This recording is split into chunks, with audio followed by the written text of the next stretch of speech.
So this month, folks, we are treated with the full-on Chapter 54 leaks of the Dragon Ball Super Manga, and it is super glorious. Like, Gohan fans, I gotta tell you, are gonna be happy with this, at least to a certain point, which, for the large portion of it, I was pretty happy with it and thought it was very, very cool. But then I'm kind of mixed on something that happens later, but we will get into that in a second. And of course, Gohan is laying the freaking beat down on 7-3 as predicted, and as should be. All is as it should be here. And man, it's so freaking cool seeing Gohan. And he is not phased at all by this guy. And 7-3, he has like some sort of quota where he needs to kind of show off and do all of Piccolo's techniques. You know, he was doing his stretchy move and the special beam cannon before, and now he's doing the Hell Zone grenade. And Gohan's no biggie, you know. Hey, by the way, I'm right freaking behind you. And I love seeing Gohan in action in his freaking scholar outfit. You know, how cool is that with the aura around him? I thought that was pretty cool, man. So, you know, Piccolo's like, oh man, thumbs up to you, Gohan. And Gohan's like, well, you know, I'm really used to your skills. You know, I know your skills more than anything. And Piccolo's like, yeah, it's hard fighting this copy technique kind of thing. And that is a really nice moment between the two of them. And Piccolo does his clothes beam on Gohan. I don't know. I kind of thought it was pretty cool with him fighting in his scholar outfit. What do you guys think? But, his Piccolo outfit is pretty cool too. So, I like both. And of course, as I said before, 7-3 has to do all of Piccolo's techniques. So he goes into giant form. And this is pretty cool, man. I mean, mostly because he is trying to hit Gohan. And Gohan's just, right in the freaking chin. And he is actually combining his giant form with the stretchy arm technique, which I thought was really interesting. And he's kind of chasing Gohan around. And of course we got some in-between stuff, but I'll cover that in the actual English translated review. So this is really awesome. I'm loving all of the paneling. I'm loving seeing Gohan in action finally. You know, we got just a tiny bit in the Tournament of Power, but now we're really getting to see what he can do. Granted, he is against around Piccolo's power of an opponent, and Gohan should be far superior to Piccolo's power right now. But it's still really awesome to see. That is up until a certain point in this chapter, which we're closely coming to here. Piccolo, or not Piccolo, but 7-3 tries to chase Gohan, and Gohan's like, okay, well, I'm gonna just, get this Kamehameha ready to blow it in your face. And the guy's like, oh shoot, the only thing I can really do to counter this is shrink, and then bum, change into freaking Moro's abilities and absorb the freaking Kamehameha. Can you freaking believe that? Okay, so it shows this guy's orbs, and then he's just switching. He could do the Hedgehog's abilities anytime, and he could do Moro's abilities at any time. Now, of course, it seems like he can just do Piccolo's abilities at any time too. So this raises a number of questions here. Now, of course, they might be answered in the English translated version, but what is the point to a 30-minute time limit on the skills when you could just switch them on at any moment? Also, I feel like this makes this copy ability way too powerful, because now essentially what you have is two Moros. So. And of course, he could do the Hedgehog guy. I don't know why he would want to do that, but he can if he wanted to. So, of course, everybody's freaking shocked. This is such, who could have predicted this? This is insane. This is really cool, but at the same time, I'm kind of mixed about it, because what that means is that Gohan's not going to get a win here. Shoot, sorry, that was the microphone. But which means that Gohan is just out of his league now, because he's doing the energy sucking maneuver, and the planet's lava or planet energy out of the ground explosions But then he absorbs all of the hero's energy too. So it's like, okay, well, shoot. You know, all of my hopes of all these heroes, these Earthlings having a really awesome battle with Moro and his henchmen are kind of just dissolved because now 7-3 is just going to absorb their energy. And now it's just another Moro without Moro, you know? So, of course, the Predator, Mini Predator, as I like to call him, calls up Moro, and they talk to Saganbo and Moro, and they're probably telling him about Earth here. So he's like, oh, okay, so maybe we should head over there. That seems to be a pretty good planet to get energy from. So really, really interesting, but I'm still kind of torn about it because now our heroes are just getting the crap beaten out of them by Panda Dude, Mini Predator.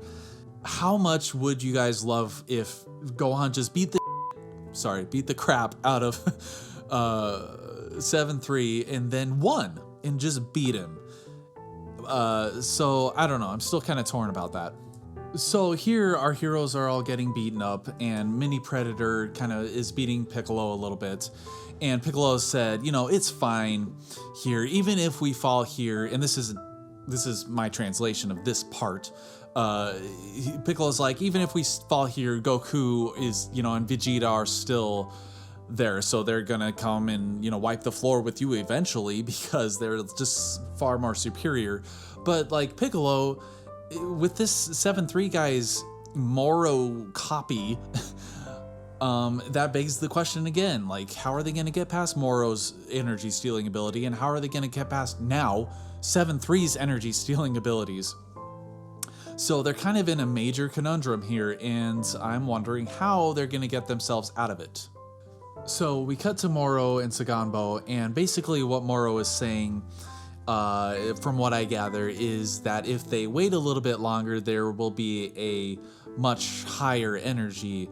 I'm not entirely sure. I think he's talking about Goku and Vegeta, and basically baiting them to go to Earth so that he can go and just take more energy from them in his typical villain overconfidence. You know, that's one thing that I've kind of knocked this arc for, is Moro's complete overconfidence, and it's kind of annoying. He left them alive twice, and, you know, of course he can steal their energy, but, you know, there's lots of planets and lots of energy in the universe that you could take. You don't need Goku and Vegeta kept alive to do that. So anyway, 7-3's got this gigantic ball of energy, and they basically get called, and I'm assuming that Moro is telling them to stop beating up on the heroes, so they just kind of you know, leave them all beaten and broken. And it's, I don't know, it's kind of strange and a little bit contrived. But what do you guys think of this? Obviously, once the English translation comes out, we'll have a better understanding of what's going on.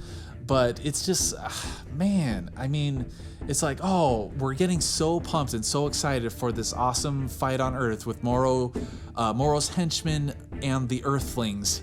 And basically, we're just, okay, we get a cool little scuffle with Gohan and 7-3, but not only does Gohan get the win, he's actually defeated because of some sort of overpowered copy technique, and then they just leave. They just teleport on out of there. So now I guess our heroes have a little bit of time to prepare for the second coming, so to speak, of Moro's henchmen. And that's the end of that story, I guess. It just kind of ends. So we go to Goku just shoving his fat face full of food, and Maris getting on with their training. And you know, it's kind of same old, same old. It's about the same amount that I thought they would show from this chapter, and nothing from Vegeta actually in this chapter, which is very interesting. I think we're probably gonna get a lot more touch up on Vegeta in the next chapter, but huge cliffhanger here. We have Whis watching Maris and Goku's training. Now, this is some very interesting stuff right here. So we actually get Whis visiting the Daishinkan, the Grand Priest, and most of what they say here is basically just formality kind of things. The priest saying, "Sorry, I made you wait so long. What do you need?" Whis saying, "Sorry to bother you on such short notice." And like, are you aware of the like stuff going on in our universe, like the bad things happening? Or are you aware of what's happening in Universe 7? And I'm embarrassed to say that we're having troubles again. So the Daishinkan's like, what do you want me to do? You know, Universe 7 is something else. There's always something going on. Are you asking me to save the universe? And we says, no, of course, you know, we all know that angels are neutral, and thus they don't err on any side of good or evil. So what is Whis there to do? He is there to ask about Maris. And I don't know if my translation is weird, but he's saying something to the effect of, I want to confirm something about the angel's trap. Now, I don't know if he's actually saying the words angel's trap, but the Grand Priest specifically says, "Oh, you mean Maris? Okay." And this is very interesting because we're getting closer and closer hints to who Maris is, and it seems to have something to do with being involved with the angel variety. So, like, a lot of people have been theorizing that he might be an angel, and we're getting closer to that revelation. And Whis is like, "Oh, so you do know who I'm talking about." So Whis has an interest in Maris, and does Whis already know who he is? It doesn't seem like he knows who he is, but he seems to know what Maris is, and it's probably an angel or some sort of angel who went against the rules, so that they can't be good or evil. But Maris is like, you know what? I'm going to be a good guy, and I'm going to join the Galactic Patrol, but I have to keep it a secret, or else I'll get in big trouble from, Zeno, and he'll probably destroy the universe and me, and I don't want that to happen. I want to do some good for the universe. So, very interesting stuff. What do you guys think? Obviously, the English translation is coming out pretty soon, so I'll give my full educated thoughts on what's going on. But right now, I think it's still pretty good. I'm a little bit disappointed in the Earthlings fighting being cut short like that, and Gohan just kind of out of nowhere, 7-3 just pulls this copy stock or keeps stock of the people he's copied of. I think that's kind of a butt pull from 7-3, but of course I might feel a little different about it a little bit later, but I don't know. I kind of feel like we were a little bit gypped here. But obviously, what do you think? Drop your thought waves down in the comments below. As always, thank you very much for watching. Subscribe for more and take it easy.